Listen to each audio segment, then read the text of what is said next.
معزز و مکرم سامعین حضرات، السلام علیکم ورحمۃ اللہ تعالی وبرکاتہ۔ الحمد للہ رب العالمین والعاقبۃ للمتقین والصلاة والسلام علی اشرف الانبیاء وخاتم النبیین وعلى آلہ الطیبین الطاہرین واصحابہ الکرام اجمعین، اما بعد فاعوذ باللہ من الشیطان الرجیم، بسم اللہ الرحمن الرحیم۔ یا ایہا الذین آمنوا کتب علیکم الصیام کما کتب علی الذین من قبلکم لعلکم تتقون۔ آمنت باللہ صدق اللہ العظیم۔ آئیے ہم اور آپ سب سے پہلے عقیدت و احترام کے ساتھ ہم تمام مسلمانوں کے مرکز عقیدت، محور محبت حضور رحمت عالم نور مجسم صلی اللہ تعالی علیہ وسلم کی بارگاہ مقدسہ میں ہدیہ درود پیش کریں، پڑھیں بآواز بلند، اللہم صلی علی سیدنا و مولانا محمد معدن الجود والکرم وآلہ واصحابہ وبارک وسلم۔ ماہ شعبان المعظم کا یہ آخری جمعہ ہے اور شعبان المعظم کی آج 28 تاریخ ہے اور کل 29 تاریخ ہوگی، اور کل اگر چاند نظر آ جائے تو ماہ رمضان المبارک کا آغاز ہوگا انشاءاللہ، اور اگر کل چاند نظر نہیں آتا ہے تو پھر 30 دن ماہ شعبان المعظم کے مکمل ہوں گے، اور پھر پرسوں کی رات سے ماہ رمضان کا آغاز ہوگا۔ اور یقیناً یہ اللہ تبارک و تعالیٰ کی جانب سے ہم گناہگار بندوں پر خاص فضل و کرم ہے کہ اس نے ہم گناہگار بندوں کو ماہ رمضان المبارک جیسا نیکیوں رحمتوں برا والا مہینہ عطا فرمایا۔ ماہ رمضان المبارک وہ مبارک اور معظم مہینہ ہے کہ نبی کریم علیہ الصلاۃ والسلام نے ارشاد فرمایا کہ اس ماہ مبارک کا جیسے ہی آغاز ہوتا ہے اور اس کی پہلی رات آتی ہے تو اللہ تبارک و تعالی جنت کے دروازوں کو کھول دیتا ہے اور جہنم کے دروازے بند کر دیے جاتے ہیں اور شیطان زنجیروں میں جکڑ دیا جاتا ہے، اور پھر ایک بندہ مومن جب اللہ تعالیٰ کی رضا کے لیے روزے رکھتا ہے تو نبی کریم علیہ الصلاۃ والسلام نے ارشاد فرمایا، من صام رمضان ایمانا و احتسابا غفر له ما تقدم من ذنبه، کہ جو کوئی بندہ مومن اللہ تبارک و تعالیٰ کے لیے اور طلب ثواب کی نیت سے روزہ رکھتا ہے تو اللہ تبارک و تعالیٰ اس کے پچھلے گناہوں کو معاف فرما دیتا ہے۔ اور ساتھ ہی ساتھ ماہ رمضان میں ہم اور آپ روزہ رکھتے ہیں تو یقیناً اللہ تبارک و تعالیٰ نے بندوں پر بہت ساری عبادات کو فرض فرمایا ہے، لیکن روزہ یہ ایک ایسی عبادت ہے کہ جس کے بارے میں اللہ تبارک و تعالیٰ کا ارشاد ہے کہ بندہ یہ میرے لیے روزہ رکھتا ہے اور میرے خاطر یہ کھانا پینا چھوڑ دیتا ہے تو وَأَنَا أَجْزِي بِهِ، تو میں ہی اس کی جزا دوں گا، میں ہی اس کا بدلہ دوں گا۔ تو اللہ تبارک و تعالیٰ یقیناً بہت ہی کریم ہے، تو کریم کی بارگاہ سے جب بدلہ ملے گا تو یقیناً افضل اور اعلیٰ اور اس کے شایان شان ملے گا۔ تو رمضان المبارک میں روزے کا ہمیں رکھنے کا شرف حاصل ہو جائے تو یہ بھی ہمارے لیے بڑی خوش نصیبی اور سعادت مندی کی بات ہے۔ یقیناً ماہ رمضان المبارک میں روزے ہم مسلمانوں پر فرض ہے، اور یہ روزے سن 2 ہجری میں امت محمدیہ پر فرض ہوئے، جب نبی کریم علیہ الصلاۃ والسلام ہجرت فرما کر مکہ مکرمہ سے مدینہ منورہ آئے تو آپ کے آنے کے بعد زکوٰۃ فرض ہوئی اور اس کے بعد روزے فرض ہوئے ماہ شعبان میں، اور اس کے بعد جب رمضان المبارک آیا تو تمام تر صحابہ کرام نے اور ہمارے نبی علیہ الصلاۃ والسلام نے بھی سارے رمضان المبارک کے روزے رکھے۔ اور آج ہم اور آپ جو روزہ رکھتے ہیں، روزہ کہتے کسے ہیں؟ آئیے اس سے سماعت کریں۔ صبح صادق سے لے کر سورج کے ڈوبنے تک، غروب آفتاب تک ایک مسلمان کا اللہ تعالیٰ کے لیے بھوکا پیاسا رہنا، کھانے پینے سے، اور جو شادی شدہ ہے تو بیوی کے ساتھ خاص تعلقات سے اپنے آپ کو روک دے تو یہی روزہ ہوتا ہے۔ روزہ شروع ہوتا ہے صبح صادق سے لے کر یہ ختم ہوتا ہے غروب آفتاب تک۔ تو یہ ابھی کی یہ کیفیت ہے، یہ ہمارے لیے بڑی آسانی کا معاملہ ہے۔ لیکن اگر ہم ابتدائے اسلام کو دیکھیں تو روزہ بہت زیادہ مشکل تھا، اور آج ہم اور آپ جانتے ہیں کہ بہت سارے مسلمان ہیں، ماشاء اللہ صحت مند بھی ہے، لیکن محض ہیلے بہانے تلاش کر کے وہ آج روزہ نہیں رکھتے۔ حالانکہ آج کے دور اور زمانے میں اور ابھی جو روزہ رکھنا بڑا آسان ہے۔ ابتدائے اسلام میں جب روزہ فرض تھا تو اس کا معاملہ، اس کی کیفیت یوں تھی کہ صبح صادق سے روزہ شروع ہوتا تھا اور افطار جو کیا جاتا تھا مغرب میں کیا جاتا تھا، اور مغرب سے لے کر عشاء ہی تک کا وقت تھا کہ اس میں کھا لے اور پی لے، اور جیسے ہی عشاء کا وقت آ گیا اب اس کے بعد کھانے پینے کی اجازت نہیں ہوتی تھی۔ سمجھ رہے ہیں آپ حضرات کہ ابھی کیا معاملہ ہے کہ مغرب کے بعد سے لے کر ہم فجر تک، صبح صادق تک کھاتے پیتے ہیں، لیکن ابتدائے اسلام میں روزے کی جو کیفیت تھی وہ یہ تھی کہ مغرب اور عشاء کے درمیان ہی میں اجازت تھی کھانے پینے کی، اور اگر کوئی بیوی والا ہے تو اسے بھی اپنے بیوی کے قریب ہونے کی، خاص تعلقات کو قائم کرنے کی جو اجازت تھی مغرب اور عشاء کے درمیان ہی میں تھی۔ جیسے ہی عشاء کی اذان ہو جاتی تو کھانا پینا بند کر دیا جاتا، تو گویا کہ یہیں سے کھانا پینا بند ہو گیا۔ اب کھانا پینا جب بند کر دیے عشاء ہی میں تو اب کب کھائیں گے پیئیں گے؟ یہاں تک کہ فجر ہو جائے گی، فجر کے بعد روزہ شروع ہو جائے گا، اور پھر مغرب میں جا کر کھانا پینا ہوگا۔ تو کھانے پینے کا جو وقت تھا یہ صرف مغرب اور عشاء کے درمیان میں تھا۔ اب آپ خود یہ بتائیے کہ اگر آج بھی یہی معاملہ ہوتا تو آج کا کمزور مسلمان کیا اس طریقے سے روزہ رکھ سکتا؟ نہیں رکھ سکتا۔ بلکہ آج اتنی آسانی ہے کہ مغرب کے بعد سے لے کر صبح صادق تک آپ کو کھانے پینے کی اجازت ہے، اور یقیناً کھاتے پیتے بھی ہیں، اور سحری میں اٹھ کر سحری بھی کرتے ہیں، اور اس کے باوجود روزہ گزارنا ان کے لیے مشکل ہوتا ہے۔ اور بعض کاروباری حضرات یہ کہتے ہیں کہ کاروبار کرنا مشکل ہوتا، جس کی وجہ سے ہم روزہ نہیں رکھتے ہیں معاذ اللہ۔ تو ہمیں چاہیے کہ روزہ ضرور رکھیں۔ اب یہ آسانی کیسے حاصل ہوئی؟ تو صحابہ کرام میں ایک صحابی رسول، چند ایک صحابہ کرام تھے کہ جن سے یہ معاملہ ہو گیا کہ وہ عشاء کے بعد جو بیوی والے تھے اپنے بیوی سے خاص تعلقات انہوں نے قائم کیے، اور اس کی خبر نبی کریم علیہ الصلاۃ والسلام کو ہوئی، اور انہی صحابہ کرام میں حضرت سیدنا عمر فاروق رضی اللہ تعالی عنہ بھی تھے۔ مغرب اور عشاء کے درمیان میں یہ کھانے پینے کی اجازت تھی، اور جو بیوی والے ہوتے تھے ان کے لیے خاص تعلقات جو قائم کرنا ہے اس کے درمیان ہی میں تھا،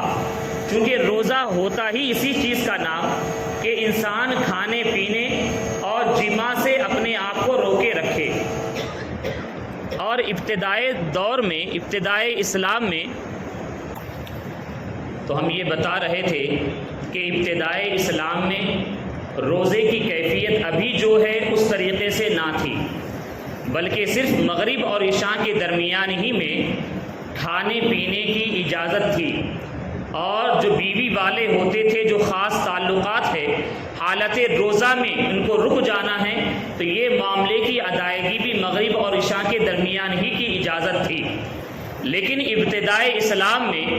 چند ایک صحابہ اکرام سے اور جن میں سے حضرت سیدنا فاروق اعظم رضی اللہ تعالی عنہ بھی تھے، تو نماز عشاء کے بعد انہوں نے اپنی بیوی سے ملاقات کر لی تو یہ معاملہ بارگاہ رسول صلی اللہ تعالی علیہ وسلم میں پیش ہوا۔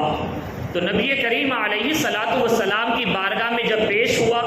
فاروق اعظم رضی اللہ تعالی عنہ نے بھی جب عرض کیا تو سرکار علیہ الصلاۃ والسلام کی بارگاہ میں یہ صحابہ اکرام اس لیے حاضر ہوتے تھے کہ ہم سے اگر کسی طریقے سے کوئی کمی واقع ہو جائے تو ہم بارگاہ رسول میں حاضر ہو جائیں، تو سرکار کی بارگاہ میں جب اپنے معاملے کو پیش کریں تو اللہ تبارک و تعالیٰ بھی ہم پر رحم فرمائے گا اور ہمارے لیے آسانی عطا فرما دے گا۔ تو جب سرکار کی بارگاہ میں یہ پیش ہوا تو اللہ تبارک و تعالیٰ نے قرآن عظیم کی آیت کریمہ کو نازل فرمایا کہ احل لکم لیلۃ الصیام الرفث الی نسائکم، کہ اللہ تعالیٰ نے اس آیت کریمہ کو نازل فرمایا کہ تمہارے لیے روزے کی راتوں میں اپنے بیوی سے رات میں ملاقات کرنا یہ حلال کر دیا گیا ہے۔ تو اس کے بعد ہی سے عشاء کے بعد بھی یہاں تک کہ صبح صادق تک اس معاملے کی اجازت دے دی گئی، اور اسی طریقے سے کھانے پینے کا بھی جو معاملہ تھا یہ بھی مغرب اور عشاء کے درمیان ہی میں اجازت تھی،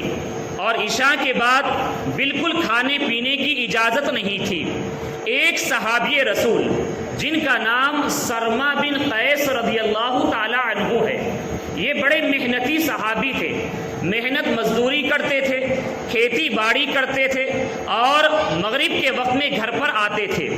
تو ایک مرتبہ ماہ رمضان میں اپنے کام سے آپ نکل گئے اور مغرب کے بعد گھر پر تشریف لائے، اور جب مغرب کے بعد گھر پر آئے تو آپ نے اپنی بیوی سے کہا کہ مجھے کھانے کے لیے کچھ دے دو۔ دن بھر روزے سے تھے، محنت مزدوری کی، کھیتی باڑی کی، بہت زیادہ تھک گئے تھے۔ مغرب کے بعد آئے اور آنے کے بعد آپ نے اپنی بیوی سے کہا کہ کھانے کے لیے کچھ دے دو، تو آپ کے بیوی نے کہا کہ ابھی کھانا بننے میں کچھ وقت ہے، تو آپ لیٹ گئے اور یہاں تک کہ آپ کو نیند لگ گئی، اور پھر نماز عشاء کی اذان ہو گئی، عشاء کے بعد کا وقت آ گیا، وہ بیدار ہوئے اور ان کے بیوی نے کہا کہ کھانا پک گیا ہے۔ تو صحابی رسول سرما بن قیس رضی اللہ تعالی عنہ نے فرمایا کہ اب تو کھانے پینے کی اجازت نہیں ہے، تو میں کھاؤں گا پیوں گا نہیں، یہاں تک کہ وہ دوسرے روزے کی نیت کر لیے۔ تو اب دیکھیں، ایک روزہ تھا، پھر اس کے بعد مغرب عشاء میں بھی نہیں کھائے، اس کے بعد دوسرے دن بھی اپنے کام سے آپ نکل گئے، دوپہر کے وقت میں آپ بے ہوش ہو کر زمین پر گر گئے۔ یہ معاملہ سرکار علیہ الصلاۃ والسلام کی بارگاہ میں پہنچا تو نبی کریم علیہ الصلاۃ والسلام نے نظر کرم فرمایا، تو اللہ تبارک و تعالیٰ نے قرآن عظیم کی آیت کریمہ کو نازل فرمایا، کلوا واشربوا حتی یتبین لکم الخیط الابیض من الخیط الاسود من الفجر، کہ تم لوگ کھاؤ پیو یہاں تک کہ صبح کی سفیدی یہ کالے ڈورے سے ظاہر ہو جائے۔ اس طریقے سے صحابہ اکرام کے بدولت ہمارے لیے یہ آسانی ہو گئی کہ مغرب کے بعد سے لے کر صبح صادق تک ہمیں کھانے پینے کی اجازت دے دی گئی، اور اس کے بعد روزہ جو رہا یہ صبح صادق سے لے کر غروب آفتاب تک ہو گیا، اور اس درمیان میں کھانے پینے سے اور شادی شدہ شخص کا جماع سے رکا رہنا یہی روزہ ہوتا ہے۔ تب آپ دیکھیں کہ ابتدائی اسلام میں روزہ رکھنا بہت زیادہ مشکل تھا، اور آج کے دور اور زمانے میں بہت ساری آسانی ہو گئی ہے، تو ہمیں اور آپ کو چاہیے کہ اس ماہ مبارک کا مکمل احترام کرتے ہوئے روزہ رکھیں۔ روزہ کس پر فرض ہے؟ تو ایک مسلمان عاقل بالغ پر روزہ فرض ہوتا ہے، اب چاہے وہ مرد ہو یا پھر عورت ہو۔ اور بچوں کے سلسلے میں یہ حکم فرمایا گیا ہے کہ بچوں کی عمر جب 10 سال کی ہو جائے تو انہیں روزہ رکھنے کا حکم دیا جائے، اور یہ روزہ اگر نہ رکھیں، اچھے صحت مند ہیں تو انہیں ڈانٹا جائے کچھ مار بھی ماری جائے تاکہ یہ بالغ ہونے سے پہلے روزہ رکھنے کے عادی بن جائیں۔ تو اس طریقے سے نظام اسلام ہمیں روزہ رکھنے کی تعلیم یوں عطا کرتا ہے، اور ساتھ ہی ساتھ ماہ رمضان میں ہمیں جہاں روزہ رکھنا ہے وہیں پر بہت سارے مسائل شرعیہ میں خصوصی احتیاط بھی کرنی ہے۔ سحری الحمدللہ ہم اور آپ کرتے ہیں، اور سحری کرنا بھی چاہیے۔ سحری بھی بڑی برکت والی چیز ہے۔ نبی کریم علیہ الصلاۃ والسلام کا ارشاد ہے کہ السحور کلہ برکۃ، کہ سحری تمام کی تمام یہ برکت ہے۔ اور ایک حدیث شریف میں تو یہ آیا ہے کہ بے شک اللہ تبارک و تعالی اور اس کے نورانی فرشتے سحری کرنے والوں پر اپنی خاص رحمتوں کو نازل کرتے ہیں۔ اور پھر نبی کریم علیہ الصلاۃ والسلام کا بھی یہ خاص طریقہ رہا کہ آپ سحری کے لیے بیدار ہوتے، اور بیدار ہونے کے بعد سب سے پہلے آپ نماز تہجد ادا فرماتے۔ اور ماہ رمضان المبارک میں نماز تہجد کا ادا کرنا یہ بڑا آسان کام ہے، اور ہم میں سے ہر کوئی اس بات کا ارادہ کر لے کہ رات ہم سو جائیں گے وقت پر نماز تراویح ادا کرنے کے بعد، اور اپنے سحری کے وقت سے کچھ دیر پہلے بیدار ہو جائیں گے، اور اللہ تعالیٰ نے توفیق دی تو 4 رکعت کم سے کم نماز تہجد کی نیت سے ادا کر لیں گے، تو سارے ماہ رمضان میں آپ کے لیے یہ عمل کرنا بڑا آسان ہوگا۔ اور اس کے بعد بیدار ہونے کے بعد نماز تہجد ادا کریں، اور پھر آپ سحری کریں۔ اور نبی کریم علیہ الصلاۃ والسلام کا بھی یہی طریقہ رہا۔ اور ساتھ ہی ساتھ سرکار علیہ الصلاۃ والسلام کا یہ ارشاد پاک ہے کہ سحری میں برکت ہے، اور سحری تم کیا کرو اگرچہ ایک گھونٹ پانی یا پھر ایک کھجور ہی سے کیوں نہ ہو۔ تو ہمیں چاہیے کہ سحری جو سنت رسول ہے، اور سنت رسول کی نیت سے بیدار ہو جائیں، اور بیدار ہو کر کھانے کا زیادہ من نہ بھی ہو، صرف سنت رسول کی نیت سے ایک گلاس پانی پی لیں یا پھر ایک کھجور تناول فرما لیں۔ ہم اور آپ یہ سمجھتے ہیں عام طور سے کہ افطار ہی میں کھجور کھانا یہ سنت ہے، لیکن احادیث طیبہ سے یہ معلوم ہوتا ہے کہ ہمارے نبی علیہ الصلاۃ والسلام سحری میں بھی کھجور شریف کھایا کرتے تھے، تناول فرمایا کرتے تھے، اور ساتھ میں دودھ بھی پیا کرتے تھے، اور پانی کے ذریعے سے بھی آپ سحری فرمایا کرتے تھے۔ اور آپ کی ایک بڑی پیاری عادت کریمہ سحری میں یہ بھی ہوا کرتی تھی کہ آپ خود بھی سحری کرتے تھے، اور حدیث رسول میں یہ آیا ہے کہ جیسے کہ ایک مرتبہ انس رضی اللہ تعالی عنہ جو خادم رسول ہیں، آپ نے ان سے فرمایا کہ اگر کوئی سحری کھانے والا ہے تو اسے بھی دعوت دے دو۔ تو آپ خاص کر سحری میں کوئی ضرورت مند ہوتا تو اسے بھی اپنی سحری میں دعوت دیا کرتے تھے، اسے بھی کھلایا کرتے تھے، اور یہ بہت ہی اچھی عادت ہے۔ تو ہمیں اور آپ کو بھی چاہیے کہ اگر اللہ تعالیٰ نے توفیق دی کہ اگر آپ کے اپنے پڑوس میں، رشتہ داروں اقارب میں اگر ایسے کوئی ضرورت مند ہے جو بن سحری کا روزہ رکھنے والے ہیں اور سحری کے کھانے کے لیے کچھ نہیں ہے، تو یا تو آپ اپنے پاس سے تمام گھر والوں کے لیے کچھ بھیج دیں، یا پھر ان میں سے چند افراد کو اپنے گھر پر دعوت دے لیں۔ یقیناً آپ سحری کرائیں گے، اور اس کے ذریعے سے وہ روزہ رکھیں گے، اور روزہ رکھنے میں ان کو مدد ملے گی، تو اللہ تبارک و تعالی جتنا ثواب ان کے روزے رکھنے پر انہیں عطا فرمائے گا، اتنا ہی ثواب آپ کی مدد کرنے پر بھی آپ کو عطا فرمائے گا۔ اور سحری میں خاص شرعی مسئلہ یہ بھی بتانا ہے کہ عام طور سے یہ دیکھا جاتا ہے، اور سارے شہر حیدرآباد میں یہ عام طور سے ایک ماحول یہ بنا ہوا ہے کہ جب سیرن ہو جاتا ہے ہمارے اپنی محلے کی مسجد کا، تو ابھی وہ کھاتے پیتے رہتے ہیں، اور ابھی کہتے ہیں کہ ابھی تو یہ مسجد کا سیرن ہوا ہے، ابھی وہ مسجد کا باقی ہے۔ اور اس طریقے سے یہاں تک کہ بعض ایسے بھی ہوتے ہیں جو نماز فجر کی اذان ہوتی رہتی ہے تب بھی کھاتے پیتے رہتے ہیں۔ تو یہ بہت ہی افسوس کی بات ہے۔ یہ سن لیجئے، عام طور سے ہمارے جو سنی مساجد ہیں، مراکز ہیں، تنظیمیں ہیں، ان کی جانب سے جو سیرن وغیرہ ہوتا ہے اور اس کے لیے جو خاص ایک وقت متعین کیا جاتا، تو یہ وہ وقت ہوتا ہے کہ ابھی نماز فجر کا وقت شروع نہیں ہوتا، اور اس سے تقریباً 10 منٹ پہلے ہی آپ کی سحری کو روکنے کا حکم دیا جاتا، تاکہ آپ کی روزے کی جو عبادت ہے وہ مکمل بہتر انداز میں شروع ہو جائے۔ لیکن اگر آپ اذان تک کھاتے رہیں گے تو معاملہ یہ ہے کہ اذان ہر ایک نماز کی جو ہوتی ہے اس وقت کے شروع ہونے کے بعد اذان دینا ہے۔ نماز ظہر کی اذان اگر آپ کو دینا ہے تو اگر ظہر کی نماز کا وقت جو ہے شروع ہونے سے پہلے اگر آپ دیں گے تو اذان نہیں ہوگی، وقت شروع ہونے کے بعد دوبارہ اذان کہنے کا حکم دیا جائے گا۔ تو معلوم یہ ہوا کہ کسی بھی نماز کی اذان جو ہے اس وقت کے شروع ہونے کے بعد دی جاتی ہے، تو اسی طریقے سے نماز فجر کی اذان جو ہوتی ہے وقت فجر شروع ہونے کے بعد اذان دی جاتی ہے، اور وقت سحر جو ختم ہوتا ہے یہ وقت فجر کے شروع ہونے سے پہلے ختم ہو جاتا ہے، اور سحر کا وقت ختم ہوا، نماز فجر کا وقت شروع ہوا تو یہاں پر روزہ شروع ہو گیا۔ اب اذان جو ہو رہی ہے نماز فجر کے وقت میں ہو رہی ہے، اب اگر کسی نے اذان کے وقت میں کھایا پیا تو اب اس کا روزہ ہی نہیں ہوگا، اس کا روزہ ہی نہیں ہوگا۔ کیوں؟ اس لیے کہ جہاں سے روزے کی ابتدا کرنی تھی وہاں سے اس نے نہیں کی، وقت ختم ہونے کے بعد بھی فجر کا وقت شروع ہونے کے بعد یہ کھا پی رہا ہے، جس کی وجہ سے اس کا روزہ اب نہیں ہوگا۔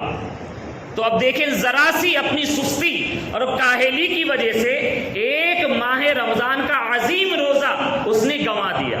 اور ایک روزے کی اہمیت کیا ہے؟ تو نبی کریم علیہ الصلاۃ والسلام کا فرمان یہ ہے کہ اگر کسی نے بغیر کسی شرعی عذر کے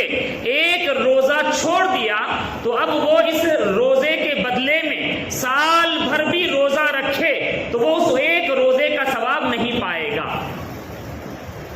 یہ ایک روزے رمضان المبارک کے ایک روزے کی اہمیت ہے۔ تو سارا سال بھی وہ روزہ رکھ لے تو وہ ثواب اس کو نہیں ملے گا، اگرچہ قضا ادا ہو جائے گی لیکن وہ ثواب وہ نہیں پائے گا۔ اور ساتھ ہی ساتھ سحر کے اذان کا معاملہ ایسا ہے کہ آپ کو ایک خاص توجہ یہ بھی دینی ہے کہ آپ کے محلے کے قریب میں یا پھر آپ کے محلے میں غیر مقلدین وہابیہ اہل حدیث کی مساجد ہیں کیا؟ ان کا معاملہ یہ ہے کہ یہ سحر کے وقت میں بھی اور مغرب کے افطار کے وقت میں بھی ایسی اذان دے دیتے ہیں کہ ابھی وقت باقی، افطار میں وقت باقی رہتا ہے، 1 منٹ 1.5 منٹ ان کی اذان ہو جاتی ہے۔ کبھی آپ غور کریں، کبھی آپ شہر میں نکلیں گے تب بھی آپ کو معلوم ہوگا، اور اس کے بعد ہماری سنی مساجد سے سائرن وغیرہ شروع ہوتا ہے۔ تو ان کی اذان پر ہمیں افطار نہیں کرنا ہے، اور ان کی اذان کی وجہ سے افطار کے موقع پر اتنی بڑی عبادت کو 1 منٹ کے لیے 1 منٹ رکنے کے نام پر ہم کو اور ثواب مل جائے گا، روزہ بہتر انداز میں پورا ہو جائے گا، لیکن ان کی جلدی بازی کی وجہ سے اپنے روزے کو گنوانا نہیں ہے۔ تو سحری کے سلسلے میں یہ خاص احتیاط آپ کو کرنی ہے، اور افطار میں بھی ہمیں خصوصی طور پر اس بات کا خیال کرنا ہے کہ افطار یہ بھی بہت ہی اہم وقت ہوتا ہے، اور افطار کے وقت میں اللہ تعالیٰ کی بارگاہ میں جو دعا کی جاتی ہے اللہ تبارک و تعالیٰ اس دعا کو قبول فرماتا ہے، اس دعا کو رد نہیں فرماتا ہے۔ تو ہمیں چاہیے کہ مغرب سے پہلے 10 منٹ ہم خاص کر لیں افطار کے لیے، اور اس وقت میں کچھ ذکر و اذکار کریں اور دعاؤں میں مصروف ہو جائیں، اور اس کے بعد پھر روزہ افطار کریں۔ اور خاص کر ہم پیغام آپ کو بھی دیں گے اور آپ کے ذریعے آپ کے گھر کی خواتین کو بھی دینا چاہیں گے کہ عام طور سے گھروں میں یہ ماحول ہوتا ہے کہ مرد حضرات افطار کا انتظام کرنے میں، باہر سے سامان لانے میں مغرب کے وقت تک پورا مصروف رہتے ہیں، اور گھر کی خواتین پکانے میں، تلن بلن میں مصروف رہتی ہیں، اور اس طریقے سے مغرب کے قبل جو ایک اہم وقت ہوتا ہے اس وقت کو دعا کرنے کے بجائے پکانے کھانے کی تیاری میں پورے طور پر گنوا دیتی ہیں۔ تو آپ کو چاہیے کہ آپ بھی 10 منٹ پہلے تمام تر اپنی مصروفیات سے چھٹکارا پا کر اللہ تعالیٰ کی بارگاہ میں سچے دل سے حاضر ہوں، دعا کریں، اور اپنی گھر کی خواتین میں بھی ایسا ماحول بنائے کہ 10 منٹ پہلے پہلے کم سے کم پوری تیاری ہو جائے. اور آپ خود یہ بتائیے کہ ہمیں گرم گرم بھجیے نہیں چاہیے اور تلن بھلن کی چیزیں نہیں چاہیے, کچھ ٹھنڈی بھی ہو جائے چل جائے گا. چونکہ مرد حضرات کا بھی مطالبہ ہوتا ہے کہ ہمیں گرم گرم چیزیں چاہیے, جس کی وجہ سے آخر وقت تک انہیں کچن میں رہنا پڑتا ہے اور وہ دعائیں نہیں کر پاتی, بڑی مشکل سے جو ہے روزہ افطار کر لیتی ہے. تو ہمیں چاہیے کہ ماہ رمضان جو ہے اطاعت و عبادات میں گزارنا ہے, کمانے کے نام پر, کھانے پینے کے نام پر نہیں گزارنا ہے. اور روزہ افطار میں اس کا خاص اہتمام کرنا ہے. اور ایک اہم بات یہ بھی سماعت کر لے کہ روزے افطار کی جو دعا ہے اس کے بارے میں صحیح قول اور سنن ابو داؤد شریف کی حدیث مبارکہ کی روشنی میں اور بڑے بڑے علماء محدثین نے اس کی جو شرح فرمائی, امام قسطلانی علیہ رحمہ ہیں, علامہ علی قاری علیہ رحمہ ہیں, اور ان کے علاوہ دیگر محدثین نے, اور خود اعلیٰ حضرت امام اہل سنت مجدد اعظم علیہ رحمہ نے اپنے فتاوی رضویہ شریف میں باضابطہ روزہ افطار کی دعا کے بارے میں ایک رسالہ مکمل تحریر فرمایا. اور اس میں آپ نے یہ بیان فرمایا کہ روزہ افطار کی جو دعا پڑھنے کا صحیح وقت ہے وہ کچھ کھانے پینے کے بعد ہے. عام طور سے ماحول جو بنا ہے وہ یہی ہے کہ افطار سے پہلے کھا لیتے, افطار سے پہلے دعا پڑھتے ہیں اور اس کے بعد کھاتے پیتے ہیں. اب آسان الفاظ میں ہم آپ کو سمجھائیں گے اور انشاءاللہ آپ سمجھ بھی جائیں گے. دعا کے جو کلمات ہے ان دعا کے کلمات پر جب آپ غور کریں گے تو آپ کو خود یہ سمجھ میں آئے گا کہ دعا کے جتنے کلمات ہیں یہ سب کے سب پاسٹ کے ہیں. یعنی میں نے اللہ تعالیٰ پر ایمان لایا اور میں اللہ تعالیٰ ہی پر بھروسہ کی, میں نے اللہ تعالیٰ ہی پر بھروسہ کیا اور میں نے اللہ تعالیٰ ہی کے رزق سے افطار کیا. تو یہ جو افطار کیا کہہ رہے ہیں تو مطلب ہی یہ ہوتا ہے کہ جب آپ کچھ کھا لیں گے پی لیں گے تب جا کے آپ یہ کہہ سکتے ہیں کہ میں نے افطار کیا. جب آپ نے کچھ کھایا یا پیا ہی نہیں تب آپ کیسے کہیں گے کہ میں نے افطار کیا؟ اور آپ جب ایمان لا چکے تب آپ کہیں گے کہ ہاں میں اللہ تعالیٰ پر ایمان لایا. تو دعائیہ جو کلمات ہے یہ سارے کے سارے جو یہ پاسٹ کے صیغے ہیں, ماضی کے ہیں, اور یہ اس بات پر دلالت ہے کہ یہ پہلے ہو چکے, اس کے بعد پھر آپ دعا پڑھیں. یعنی میں اللہ تعالیٰ پر ایمان لایا تب کہیں گے جبکہ آپ ایمان لا چکے ہیں. میں اللہ تعالیٰ پر بھروسہ کیا یہ آپ اس وقت کہیں گے جب آپ نے بھروسہ کر چکا ہو. اور اسی طریقے سے میں اللہ تعالیٰ کے رزق سے افطار کیا یہ اس وقت کہیں گے جب آپ کچھ کھائیں یا پئیں. اب ہم کب پڑھیں دعا؟ تو آپ کو چاہیے کہ پانی اور کھجور کھا لیں اور پی لیں, تو اس کے بعد پھر آپ روزہ افطار کی دعا پڑھ لے سکتے ہیں. اور اس کے علاوہ بھی کچھ مختصر سا کھانا ہے تو آپ اس کے بعد دعا پڑھ لیں گے تو آپ کی سنت ادا ہو جائے گی. اور اس کے ساتھ ہی ساتھ تراویح کے سلسلے میں بھی چند ایک اہم مسئلے آپ کے سامنے ہم بیان کرتے ہیں. چونکہ آپ کے سامنے بہت جلد ماہ رمضان آنے والا ہے اور ہمیں اور آپ کو ماہ رمضان کا استقبال کرنا ہے. اور استقبال ماہ رمضان یہ کس طور پر کرنا ہے؟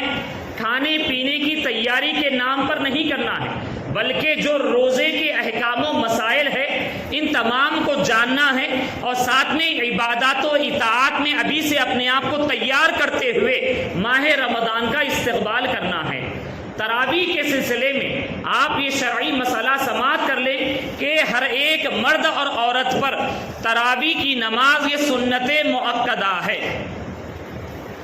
سنت مؤکدہ ہے. اور جو اس کا تارک ہوتا ہے, چھوڑنے والا ہوتا ہے, وہ گناہگار ہوتا ہے. یہ مرد پر بھی سنت مؤکدہ ہے اور اسی طریقے سے عورتوں پر بھی سنت مؤکدہ ہے. اور یہ سارا رمضان یعنی آپ نے رمضان کا چاند دیکھا, تراویح شروع ہو گئی. اب عید کا چاند دیکھیں گے تو تراویح ختم, وہاں سے آپ کو نہیں پڑھنا ہے. تو مکمل ماہ رمضان میں آپ کو تراویح پڑھنی ہے. اور عام طور سے ہمارے شہر میں یہ دیکھا جاتا ہے کہ 3 روزہ شبینے کا اہتمام ہو گیا, 5 دن کا کر لیا, 6 دن کا کر لیا, یا پھر چاند یہ 10 دن میں ایک ختم کر لیے. اس کے بعد عام طور سے لوگ تراویح نہیں پڑھتے ہیں. اور جب ان سے کہا جاتا ہے تو وہ یہی کہتے ہیں کہ ہم نے تو 3 شبینہ پڑھ لیا ہے. شبینہ پڑھ لیا ہے، 5 دن کا شبینہ پڑھ لیا ہے، اور 6 دن میں ہم نے قرآن عظیم ختم کر لیا ہے، تو آپ سن لیجئے یہ نماز تراویح کا مکمل ماہ رمضان میں پڑھنا یہ سنت مؤکدہ ہے، اور سارے رمضان میں ایک مرتبہ قرآن عظیم کا ختم کرنا یہ ایک سنت ہے۔ تو اگر آپ ایک مرتبہ قرآن عظیم 3 دن میں ہو، 5 دن میں یا 6 دن یا 10 دن میں اگر آپ تراویح پڑھ لیے، ایک قرآن ختم کر لیے، تب بھی آپ کے لیے آخر رمضان تک تراویح کا پڑھنا سنت مؤکدہ ہے، ضروری ہے، آپ ہرگز نہیں چھوڑیں گے آپ۔ ہاں بس یہ ہو سکتا ہے کہ آپ نے ایک سنت کو پا لیا، ایک قرآن عظیم ختم آپ نے سن لیا تراویح میں، اب اگر آپ کا اپنا کاروبار ہے، بزنس ہے، تو آپ نماز عشاء جماعت سے پڑھ لیں، آپ اس کے بعد آپ اپنے کاروبار میں مصروف ہو جائیں، اور جب آپ کاروبار سے فارغ ہو جائیں آپ اپنے گھر میں 20 رکعت تراویح ضرور پڑھیں۔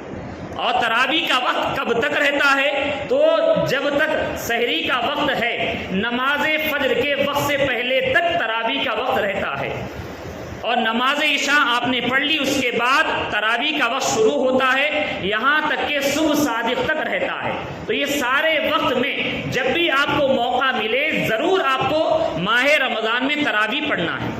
اور ایک اہم مسئلہ یہ بھی آپ سنیں کہ تراویح میں جو 3 دن میں ختم کرتے ہیں، 1 دن 2 دن 5 دن 6 دن میں جو ختم کرواتے ہیں، مسجد میں ہو یا فنکشن ہال میں، تو ایک تو حافظ صاحب کی خود یہ ایک شرعی غلطی ہوتی ہے کہ وہ یہ چاہتے ہیں کہ جتنی جلدی ہو سکے قرآن عظیم کو پڑھیں، اور جس کی وجہ سے وہ صحیح طور پر حروف ادا نہیں کرتے ہیں، تجوید کا مکمل خیال نہیں کر پاتے ہیں، اور محض یعلمون تعلمون کے علاوہ کچھ سمجھ میں نہیں آتا ہے، تو یہ تراویح ہوگی ہی نہیں۔ ایک تو حافظ صاحب خود اپنی طرف سے جلدی میں ہوتے، جلدی کرتے، اور کچھ کمیٹی والے یا پھر فنکشن ہال یا جہاں پر بھی انتظام ہوتا ہے ان کی جانب سے حافظ صاحب پر دباؤ ہوتا ہے کہ بس جتنی جلدی ہو سکتا ہے آپ ختم کریں۔ اب حافظ صاحب کا معاملہ یہ ہے کہ انہیں معاذ اللہ تعالیٰ کی رضا سے زیادہ یہ کمیٹی والوں کی رضا پسند ہوتی ہے، یا پھر جو ذمہ داران ہوتے ہیں تراویح کا جہاں جہاں اہتمام کرواتے ہیں ان کی رضا پسند ہوتی، جس کی وجہ سے 5 پارے 6 پارے بہت کم وقت میں ختم کر دیتے۔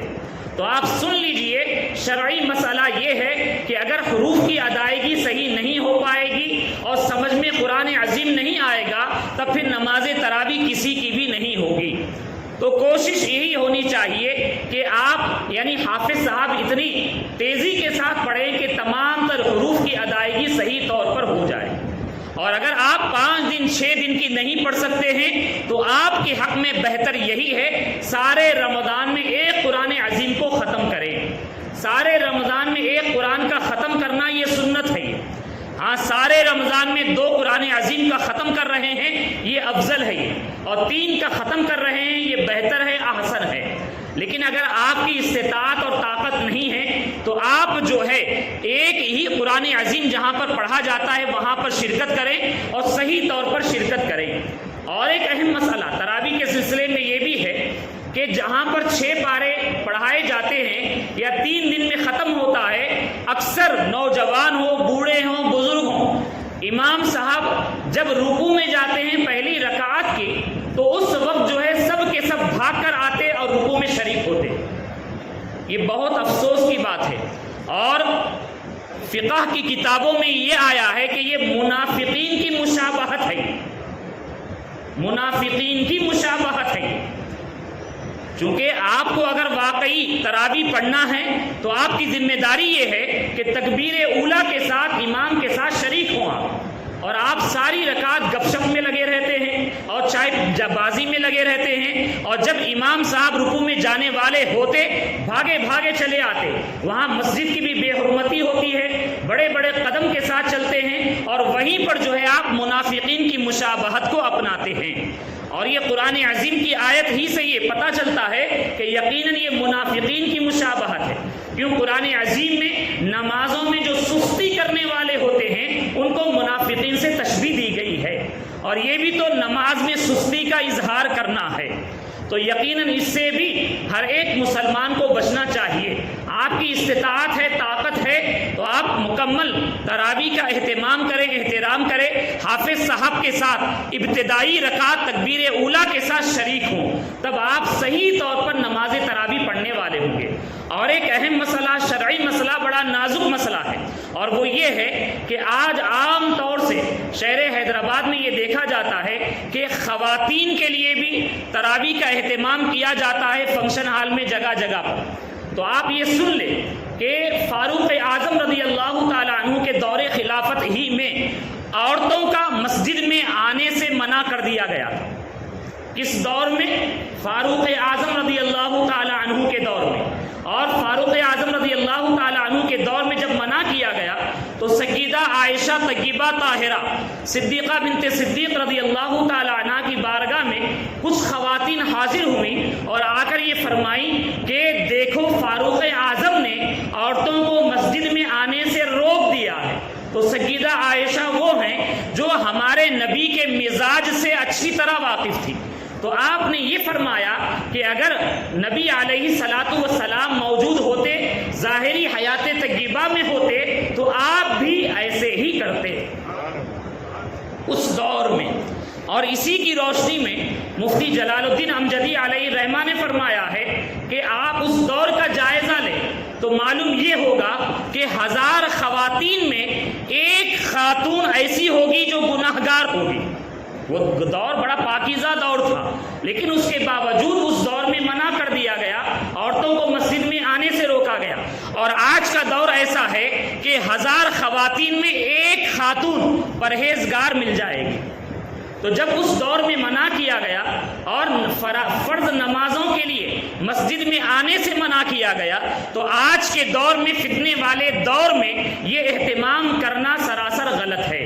در مختار جو ایک عظیم فقہ کی کتاب ہے، تو صاحب در مختار نے بھی یہی فرمایا ہے کہ عورتوں کی جماعت تراویح یہ مکروہ ہے۔ صدر الشریعہ بدر الطریقہ علامہ امجد علی اعظمی علیہ الرحمہ نے بھی فرمایا ہے، تراویح ہو یا نماز پنجگانہ ہو یا نماز عید ہو یا نماز جمعہ ہو، یہ تمام کی جماعت جو ہے ان کے لیے ناجائز ہے۔ اور علماء نے، فقہاء نے یہ فرمایا ہے کہ عورتیں اپنے گھر کے اندر اور گھر کے اندر کے بھی سب سے اندر کے کمرے میں نماز پڑھیں، یہ زیادہ بہتر ہے، کیونکہ یہ عورت ہے۔ اور عورت کا معاملہ یہ ہوتا ہے کہ یہ پردے میں رہے، اور عورت کے بارے میں یہ بتایا گیا جب گھر کے اندرونی حصے میں وہ ہوتی ہے تب ہی جا کے وہ اللہ تعالیٰ کے زیادہ قریب ہوتی ہے۔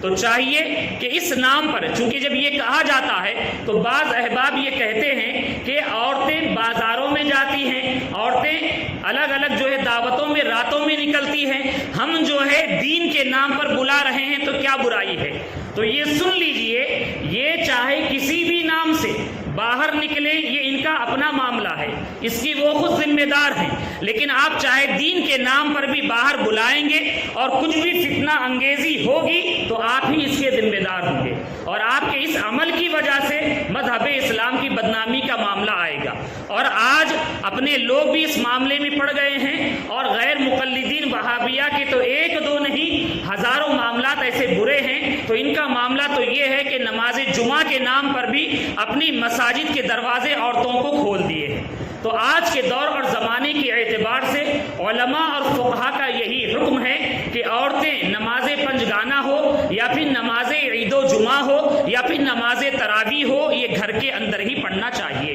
انہی چند اہم مسائل کے ساتھ ہم اپنی تقریر کو ختم کرتے ہیں۔ بس ایک مسئلہ جو کرسی پر نماز کا طریقہ کیا ہے، چونکہ ہم نے پچھلے جمعہ میں کہا تھا 2 منٹ کے اندر بتا کر ہم ختم کر دیں گے، چونکہ ہم نے اس سے پہلے بتا دیا تھا کہ کرسی پر نماز پڑھنا کس کو جائز ہے، اور تفصیل سے ہم نے بیان کر دیا۔ اگر آپ بھی سننا پسند کرتے ہیں تو ہمارا یوٹیوب چینل جو ہے گلستان قادری، اس پر تفصیل کے ساتھ کرسی پر نماز کب جائز ہے اسے آپ سن سکتے ہیں۔ اور کرسی پر نماز پڑھنے کا طریقہ یہی ہے کہ ایک تو آپ جب مسجد میں نماز میں کرسی رکھیں تو سائیڈ میں کرسی رکھی جاتی ہے، اچھی بات ہے، اور یہ اسی وقت ہے کہ جب کہ یہ صف مکمل ہو جائے، اور اس کے بعد کرسی کا پچھلا پایا جو ہوتا ہے 2 پائے، تو اس کو جو ہے دوسرے آدمیوں کے جو پاؤں ایڑی ہوتی ہے اس کے لیول ہی میں رکھنا چاہیے۔ لیکن بعض جگہ پر یہ بھی دیکھا گیا کہ اگلے جو پائے ہوتے ہیں اس کو لوگوں کے ایڑی کے مقابل میں رکھتے ہیں، اور جس کی وجہ سے پچھلی صف میں بھی خلل واقع ہوتا ہے، تو یہ غلط ہے۔ یہ تو پچھلے جو پائے ہیں یہ پائے ایڑی کے برابر ہونا چاہیے دوسروں کے، اور جب یہ سجدہ نہیں کر سکتے، ہم نے بتایا تھا کہ جب کوئی سجدے پر قادر نہیں ہے تو اس سے قیام بھی معاف ہو جاتا ہے، تو اب پورے طور پر وہ بیٹھ ہی کر نماز پڑھے، اور جب وہ زمین پر نہیں بیٹھ سکتا تو کرسی پر بیٹھے۔ اب کرسی پر بیٹھ کر وہ نماز پڑھ رہا ہے تو آپ جانتے ہیں تکبیر تحریمہ کے لیے اللہ اکبر کے لیے ہاتھ بلند کیے، یہ تو نارمل ہی ہے جیسے آپ بلند کرتے ہیں، پھر آپ ہاتھ باندھ لیں گے ناف کے نیچے، اور اس کے بعد پھر آپ کو رکوع کرنا ہے اور سجدہ کرنا ہے۔ تو رکوع اور سجدے میں آپ کو رکوع کے لیے صرف گردن کو جھکانا ہے، گردن جھکانا ہے، پیٹھ کو نہیں جھکانا ہے، اور اس کے بعد جب سجدہ کریں گے تب آپ پیٹھ کو جھکائیں گے۔ اور ایک بات یاد رکھیں کہ رکوع سے زیادہ سجدے میں آپ کو جھکنا ہے۔ اگر آپ کا سجدہ ایسا ہے کہ رکوع سے آپ نے کم جھکا تو پھر آپ کی نماز نہیں ہوگی۔ اور ساتھ ہی ساتھ یہ بھی ہے کہ آپ جب سجدہ کریں گے تو آپ کو ہاتھ ہوا میں ایسے کرنے کی ضرورت نہیں ہے۔ بعض کو دیکھا گیا ہے کہ جیسے سجدے کی حالت ہوتی ہے زمین پر ہاتھ رکھتے ہیں وہ بھی ویسے ہی رکھنے کی کوشش کرتے، اور بعض مساجد میں تو کرسی ٹیبل نما بنا دی جاتی ہے، جیسے رائٹنگ ٹیبل ہوتا ہے ایسے بنا دیتے ہیں اور اس پر لوگ سجدہ کرتے ہیں۔ یہ بھی بلا وجہ کا خرچ ہے، یہ بھی جائز نہیں ہے۔ جب آپ زمین پر سجدہ نہیں کر سکتے، اب آپ کے لیے اشارے سے سجدہ کرنا ہے، اور اشارے سے جو سجدہ ہے بس وہی آپ بیٹھے بیٹھے آپ نے رکوع کے لیے تھوڑا سا اپنی گردن کو جھکایا، یہ آپ کا رکوع ہو گیا، اور پھر اس سے زیادہ جو ہے آپ اپنی پیٹھ کے ساتھ جھک گئے تو یہ آپ کا سجدہ ہو گیا، اور اس طریقے سے پھر آپ باقی نماز کو مکمل کر لیں گے۔ اور اس کے علاوہ کوئی اور خاص اس میں طریقہ نہیں ہے، بس اور دوسری چیزیں پڑھی جاتی ہے، اور جس طریقے سے عمل کرتے ہیں اسی طریقے سے آپ کو عمل کرنا ہے۔ وما علینا الا البلاغ۔ السلام علیکم ورحمۃ اللہ تعالی وبرکاتہ۔ جو حضرات سنت ادا نہ کی سنت ادا کر لیں، اور آگے آ جائیے، صفحے بھی درست کر لیں ساتھ ہی ساتھ۔